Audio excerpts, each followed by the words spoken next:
Hello दोस्तों, कैसे हो आप सब। मैं एडवोकेट नवीन अंतिल। तो जैसे कि आपने टाइटल देख लिया होगा, तो आज मैं आपको चेक बाउंस के बारे में बताऊंगा। चेक देने से लेकर और कोर्ट तक का कि क्या प्रोसीजर होता है, कैसे हम कोर्ट में कंप्लेंट डाल सकते हैं और लीगल नोटिस हम कैसे भेजते हैं और क्या कार्रवाई हमें सबसे पहले करनी चाहिए। तो चलिए स्टार्ट करते हैं। तो सबसे पहले, अगर आजकल इंडिया में क्या हो गया कि ब्याज पर सब रुपए देने लगे और बदले में क्या करते हैं, चेक दे देते हैं। अगर किसी को मान लीजिए एग्जाम्पल के तौर पे, अगर किसी को 1 लाख रुपए चाहिए है तो वो क्या करेगा, ब्याज पे उठा लेगा और बदले में चेक दे देगा। तो एक तो सबसे बड़ी गलती यही करते हैं कि चेक दे देते हैं, क्योंकि सिर्फ साइन करके देते हैं। ठीक है, अभी जो जिसने 1 लाख रुपए दिए वो अगर कोर्ट में लगाए या बैंक में लगा हुआ है तो उसमें 2 3 4 5 लाख कितने भी डालकर चेक बाउंस करा सकता है, जिससे कि आपको दिक्कत होगी उस चीज में। तो इस चीज का भी थोड़ा ध्यान रखो कि अगर आप किसी को चेक देते हो तो सिर्फ साइन मार कर देने का मतलब ये नहीं है कि आप बच जाओगे। अगर उसमें 5 लाख या 10 लाख रुपए डाल कर अगर कोर्ट में लगा हुआ है तो उसमें आपको घाटा हो सकता है। तो सबसे पहले तो ध्यान में रखने वाली ये बात है। और दूसरा, अगर हम किसी को रुपए देते हैं और बदले में वो हमें चेक देता है और अगर उसके पास पैसे नहीं है तो हम सबसे पहले तो चेक बैंक में लगाएंगे, क्योंकि उसने हमें चेक दिया है। तो आजकल क्या हो गया ना, सिर्फ साइन करके चेक दे देते हैं और साइन भी गलत करते हैं। ये नहीं है कि वही साइन करते हैं जो बैंक में है, साइन गलत करके दे देते हैं कि चलो क्या होगा, ज्यादा से ज्यादा कोर्ट में जाओगे। लेकिन अभी कोर्ट में का प्रोसीजर पता नहीं है कि क्या है, क्यों कोर्ट में जाने से ही पता लगेगा। तो जैसे कि चेक दे दिया तो सबसे पहले तो जिसके पास चेक है वो बैंक में चेक लगाएगा और जो बैंक वाले हैं वो उनको रीजन देंगे कि चेक बाउंस कैसे हुआ। अगर चेक लगा देते हैं और उसमें पैसे हैं तो वे, अगर चेक ठीक है तो हमें पैसे मिल जाएंगे, अगर चेक ठीक नहीं है तो बैंक वाले क्या करेंगे, हमें मेमो देंगे। मेमो का मतलब क्या होता है कि जैसे कि हमने चेक लगा दिया और मान लीजिए कि अगर उसमें पैसे नहीं है या गलत साइन है या चेक है वो बाउंस हो गया, किसी भी रीजन में हो सकता है कि कोई भी रीजन हो सकता है, जैसे कि साइन मैच नहीं कर रही या बैंक में जो उनका खाता है उसमें रुपए नहीं है, तो वो चेक बाउंस हो जाता है। तो बैंक वाले क्या करते हैं, रिटर्न में मेमो देते हैं। कोई जो भी रीजन होगा वो रिटर्न में देंगे बैंक वाले कि हाँ इसमें बैलेंस नहीं था, इतने रुपए नहीं है, इस वजह से चेक बाउंस हुआ। तो एक रिटर्न में मेमो देते हैं। और दूसरा, अगर साइन मैच नहीं हुआ तो वो भी जो मेमो देंगे उसमें टाइप करके देंगे, लिख के देंगे बैंक वाले उस मेमो में कि रिटर्न में कि ये साइन मैच नहीं हुआ, इस वजह से आपका जो चेक है वो बाउंस हुआ है। उसके बाद तो कभी कभी मतलब सभी यही सोचते हैं कि जो चेक को 1 बार लगाए या 2 बार लगाए या 3 बार लगाना चाहिए। कई ऐसे हैं, जो मेरे भी क्लाइंट ऐसे हैं कि चेक को 2 या 3 बार लगाते हैं। ऐसा नहीं भी कर सकते और कर भी सकते हो। मान लीजिए कि अगर आपका जो चेक आपने लगाया बैंक में वो बाउंस हो गया तो उसकी जो नोटिफिकेशन है वो जिसने चेक दिया उसके पास पहुंच जाएगी। अगर मान लीजिए कि उसके अकाउंट में पैसे नहीं थे, अगर वो बंदा ये कहता है कि मैं अकाउंट में रुपए डलवा देता हूँ, आप दोबारा चेक लगवा लो और आप पैसे निकाल लो, फिर क्या करता बंदा, यही सोचता है कि चलो कोई बात नहीं, दोबारा लगा के देख लेते हैं। अभी उसने कहा कि मैंने बैलेंस डलवा दिया तो आप 10 या 15 दिन में दोबारा लगा लो। लेकिन ऐसा नहीं होता है। जिसको देने होंगे वो तो चेक बाउंस होने से पहले ही उसको पैसे दे देगा। लेकिन अगर नहीं देने होंगे तो वो दोबारा लगा ले या कोई भी हो, मतलब हो सकता, मतलब रीजन है अपने अपने। तो ऐसा 20% ही होता है कि चांस कि हाँ भाई रुपए डलवा देते हैं और दोबारा जो चेक लगाते हैं उससे रुपए मिल जाते हैं। लेकिन 80% चांस यही होता है कि उनको रुपए नहीं देने। तो दूसरी बार जब वो चेक लगाते हैं और तब भी यही रीजन होता है जो दूसरी बार चेक लगाते हैं, या और कोई रीजन नहीं होता। तो यह चीज हमें जो आगे मैं आपको बताऊंगा कि कहाँ काम आएगी। तो मान लीजिए कि 2 बार वो चेक बाउंस हो गया और दोनों बार हमें रिटर्न मेमो बैंक वाले देंगे, मतलब रिटर्न में कि क्या रीजन था वो चेक बाउंस होने का। उसके बाद हमें क्या करेंगे, चेक बाउंस होने के बाद हमारे पास 30 दिन का टाइम होता है उसके पास लीगल नोटिस भेजने का। 30 दिन के अंदर अंदर हमें उसके पास लीगल नोटिस भेजना होता है।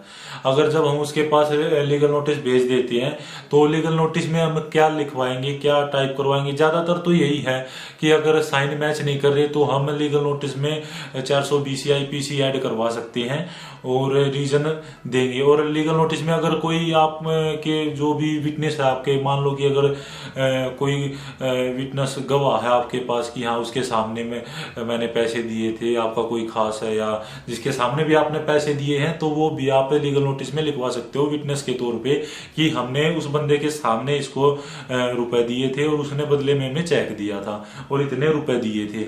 अभी विटनेस तो आदमी अपना खुद का भी बना सकता है, यही नहीं है कि किसी जो है वही, क्योंकि आजकल झूठे केस थोड़े ज्यादा भी हो गए हैं तो वही रीजन है। तो मान लीजिए उसमें विटनेस भी लिखवा दिया हमने, गवाह भी लिखवा दिया, तो हमें क्या करेंगे, लीगल नोटिस उनके पास भेज देंगे जिसने हमें चेक दिया था। और लीगल नोटिस हम कैसे भेजेंगे, वो हम डाक के थ्रू भेज सकते हैं रजिस्ट्री करवा के। तो उसके बाद भेजने के बाद हमारे पास 15 दिन का टाइम होता है। 15 दिन के अंदर अंदर उसको उस लीगल नोटिस का रिप्लाई देना पड़ता है उस बंदे को जिसके पास हमने लीगल नोटिस भेजा है, ठीक है, जिसने हमें चेक दिया था। अगर वो 15 दिन के अंदर कोई रिप्लाई नहीं देता है तो हम उसके खिलाफ कार्रवाई कर सकते हैं कोर्ट में। 15 दिन के बाद हमारे पास 30 दिन का टाइम होता है कि हम कोर्ट में कंप्लेंट फाइल कर सकते हैं उसके खिलाफ जिसने हमें चेक दिया है, ठीक है। अभी कंप्लेंट कैसे फाइल करेंगे, उसका क्या प्रोसीजर होगा, तो चलिए स्टार्ट करते हैं। तो सबसे पहले हम एक कंप्लेंट लिखवाएंगे और उसमें हमें सारी डिटेल देंगे कि कितने रुपए हमने उसको दिए थे, कब उसने हमें चेक दिया था और क्या रीजन था, उसने क्या कह के हमसे रुपए मांगे थे, और आपने जब उसने चेक दिया था कितने लाख का चेक था। वो तो खैर चेक पे जब उसने बैंक में लगाया होगा तभी उसने लिख दिया होगा। आजकल तो ज्यादा ही लिखते हैं, अगर 1 लाख रुपए लिए थे तो आजकल तो 3-4 लाख रुपए लिख कर ही चेक बाउंस करवाते हैं। ऐसा कोई नहीं करवाता कि जितने दिए थे, क्योंकि कोर्ट में भी कुछ ना कुछ तो डिस्काउंट मिल ही जाता है, ठीक है। तो वो कंप्लेंट लिखवाएंगे। उसके बाद हमें अगर विटनेस हमारे 1 है, 2 है या 3 है तो हम विटनेस लिस्ट भी साथ में लगा सकते हैं। और आजकल क्या, पहले भी यही था कि और हाँ, ओरिजिनल चेक हमें उसे कंप्लेंट में लगाना पड़ेगा।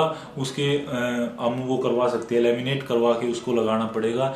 और जो बैंक ने हमें मेमो दिए हैं वो भी लगाने पड़ेंगे, और वकालतनामा ये सब हमें उस कंप्लेंट में डालना पड़ेगा, लगाना पड़ेगा, और तब जाके हम कोर्ट में उसके कंप्लेंट को, उस केस को फाइल कर सकते हैं।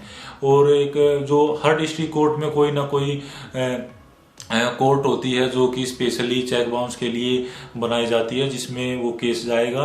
और जैसे कि हमने केस फाइल कर दिया, तो केस फाइल करने के बाद हमें जो है उसके पास जो कोर्ट है वो नोटिस भेजेगी, सम्मन भेजेगी उसके पास कि कोई भी डेट मिल सकती है नोटिस की हमें 2-3 महीने। आजकल तो इतने ज्यादा केस हो गए, इतने ज्यादा पेंडिंग केस है कि 5-6 महीने तक की तो डेट मिलती ही है। तो जैसे कि उसके पास समन पहुंच जाएगा, उस डेट पर जब वो आएगा जिसने हमें चेक दिया था, जिसके खिलाफ हमने केस दर्ज किया है, वो आएगा तो उसको ये जमानत करवानी पड़ेगी। कोई टेंशन वाली बात नहीं है, क्योंकि जमानत अवेलेबल होती है, ठीक है। तो उसको जमानत करवानी पड़ेगी, और जमानत करवाने के बाद और जमानत करवाते वक्त उसको जमानती की भी जरूरत पड़ेगी, ठीक है।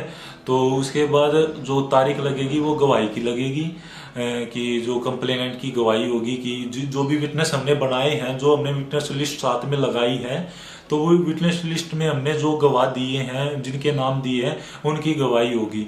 तो गवाही की तारीख लग जाएगी। और अभी गवाही हम कैसे करवाएंगे, तो अभी क्या है ना कि जिसके खिलाफ हमने केस दर्ज किया है उसके पास मतलब उसका हक है, कानूनी हक है कि वो उस क्रॉस एग्जामिनेशन कर सकता है किसी भी वकील के थ्रू। क्रॉस एग्जामिनेशन का मतलब यही होता है, जो हमने कंप्लेंट में लिखा है, जो हमारे गवाह है, ठीक है, जो भी वे गवाही करेंगे, मतलब जो चीफ लिखा जाएगा उस पर क्रॉस करेंगे। जो भी हमारे जो विटनेस लिस्ट में जो हमने गवाह दिए थे उनकी जब गवाही होगी, तो जो उस जिसके खिलाफ हमने कार्रवाई करी है, केस दर्ज करवाया था, वो अपने वकील के थ्रू जो हमारे गवाह है उन पे क्रॉस कर सकता है। क्रॉस एग्जामिनेशन का मतलब यही है कि उनसे सवाल जवाब करेगा और उनको झूठा साबित करने की कोशिश करेगा, ठीक है। तो ये तो हो गया। जो अगर जो इतने भी हमारे विटनेस थे, अगर वे उनकी गवाही हो जाती है, उसके बाद जो डिफेंडेंट है, रिस्पोंडेंट है, मतलब जिसके खिलाफ हमने केस दर्ज करवाया है, तो कंप्लेंट की है एनआई एक्ट 138 के तहत, और हाँ, एनआई एक्ट 138 के तहत हम कोर्ट में केस फाइल करेंगे चेक बाउंस का। ठीक है, वो बात मैं आपको बतानी भूल गया था, तो अलग से एक्ट बनाया गया है, तो उसके तहत हम ये जो है कोर्ट में केस फाइल करेंगे। और जैसे कि उनकी हमारी गवाही हो जाती है जो तो उसके बाद जो ये जिनके खिलाफ हमने कार्रवाई की है, जिनके खिलाफ हमने जो कंप्लेंट डाली हुई है, तो उनकी गवाही होगी। कहने का मतलब है कि जो उनकी गवाही होने के बाद, जो हमारे जो कंप्लेनेंट के उनकी गवाही होने के बाद जो डिफेंडेंट है उनकी गवाही होगी। और उसमें भी ऐसा ही चलेगा, जो कंप्लेनेंट के वकील है वो उनसे सवाल जवाब करेंगे और उनको झूठा साबित करने की कोशिश करेंगे। तो अभी गवाही होने के बाद क्या होगा कि आर्गुमेंट में डेट जाएगी। अभी आर्गुमेंट में जो वकील जिस चीज पे आर्गुमेंट करेंगे वो गवाही के बेस पर जो कंप्लेनेंट में लिखा हुआ, तो उसके बेस पे फैक्ट निकाले जाएंगे, तो उसके बेस पे आर्गुमेंट होगी, बहस होगी, और तो आर्गुमेंट होने के बाद ऑर्डर आएगा। अभी ऑर्डर ये नहीं कह सकता कि किसके फैसले में आ गया, लेकिन ज्यादातर तो जिसके जो कंप्लेनेंट होता है उसी के फैसले, उसी के उसमें फेवर में आता है। तो ऐसा नहीं कह सकते कि मतलब 80% चांस यही रहते हैं कि जो कंप्लेनेंट है उसी के फेवर में आता है, और 20% दूसरे के में। और हाँ, ये जो अगर बीच में ही अगर आपसी समझौता करना चाहते हो, कॉम्प्रोमाइज करना चाहते हो, तो वो भी हो जाता है। ठीक है, कोई भी रकम हो, मान लो कि अगर 5 लाख रुपए का चेक बाउंस हुआ, अगर वो बंदा कहता है कि भाई मैं आपको 3 लाख या 2 लाख, जो भी कॉम्प्रोमाइज होता है, तो उसमें आप समझौता भी कर सकते हो। ठीक है, उसके बाद ऑर्डर अगर मान लो कंप्लेनेंट के फेवर में आते हैं, तो जो डिफेंडेंट होता है वो सेशन कोर्ट में जा सकता है। तो अगर जब वो सेशन कोर्ट में जाएगा, तो उस कोर्ट में 20%, जब वो जमानत लेगा सेशन कोर्ट में, जब वो जाएगा और जमानत लेगा, तो उसको 20% जितनी भी रकम थी 5 लाख है, तो उसका 20% उसको देना पड़ेगा कंप्लेनेंट को। ठीक है, क्योंकि उसके फेवर में फैसला आया था, तो वो उसको देना पड़ेगा। तो ये तो हो गया चेक बाउंस का, और कैसे हम इसको, क्या प्रोसीजर है कोर्ट में। तो ये अगर बाय चांस हमें चेक बाउंस होता है और हमारा टाइम निकल जाता है, हम ज्यादा टाइम लग जाता है, हम ना तो लीगल नोटिस भेज पाए और ना ही हम कुछ कंप्लेंट फाइल कर पाए, हम बहुत लेट हो गए, तो हम रिकवरी का केस डाल सकते हैं। तो अगर आपको कुछ समझ में नहीं आया है तो वो आप कमेंट करके पूछ सकते हो। और अगर मेरी वीडियो अच्छी लगी हो, आपको लगा हो कि कुछ ना कुछ नॉलेज की बातें मैंने आपको बताई है, तो चैनल को सब्सक्राइब जरूर कर देना अगर नहीं किया है, और लाइक जरूर कर देना। ठीक है, और जो इंस्टाग्राम का लिंक है वो मैंने डिस्क्रिप्शन में दिया हुआ है, तो जाके फॉलो करो। ठीक है, क्योंकि अगर इंस्टाग्राम पर भी आपको कोई क्वेश्चन है, आपको कोई दुविधा है, किसी केस से रिलेटेड कोई प्रॉब्लम है, तो आप इंस्टाग्राम पर भी मैसेज कर सकते हो। और मैंने डिस्क्रिप्शन में कुछ डिटेल दी हुई है चेक बाउंस के बारे में, तो आप वहां जाके भी, अगर आपको कुछ समझ में नहीं आया, तो वहां जाके आप पढ़ सकते हो। ठीक है, डिस्क्रिप्शन में।